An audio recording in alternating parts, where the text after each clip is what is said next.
ការស្ដៅយើងអត់ចេះញ៉ាំស្ដៅយើងដាក់តិចតិចបងប្អូនផ្លែត្រសក់ដាក់តាមចំណង់ចំណូលចិត្ត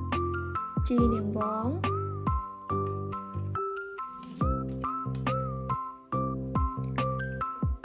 ពេញប៉ោះមួយផ្លែនិយាយរួមគឺយើងដាក់តាមចំណង់ចំណូលចិត្តរបស់យើងនេះគឺជីរណា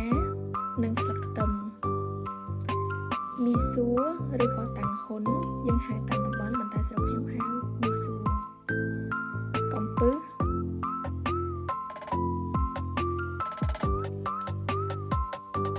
សណ្តែកដី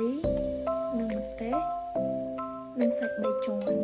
និយាយរួមគឺយើងអាចដាក់តាមចំណង់ចំណូលចិត្តបើសិនជាចង់ច្រើនដាក់ច្រើនបើសិនជាតិចដាក់តិចដូចផ្កាស្ដៅអីបើមិនសូវចេះញ៉ាំទេដាក់តិចតិចមកដូចខ្ញុំជាដើមគឺមិនចេះញ៉ាំទេផ្កាស្ដៅប៉ុន្តែអត់ចេះញ៉ាំល្វីងប៉ុន្តែរបៀបថាចង់ញ៉ាំតិចតិចចឹងណាបងប្អូនបាក់ដាក់ផ្កាស្ដៅតិចទៅញ៉ាំទៅគឺឆ្ងាញ់យើងអាចដាក់គ្រឿងតាមចំណង់ចំណូលចិត្ត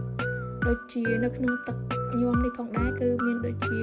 ទឹកអំពិលទុំទឹកត្រីនិងប៊ីចេងស្ករទាំងអស់គ្នាតែច្រឡំដាក់អំបិលណាប្រៃអត់ដាក់អំបិលទេគឺយើងដាក់ទឹកត្រីប្រើទឹកត្រីជំនួសវិញហើយដាក់គ្រឿងតាមចំណង់ចំណូលចិត្តមកយើងចាក់ចូលញ៉ាំទៅរួចជាការស្រេច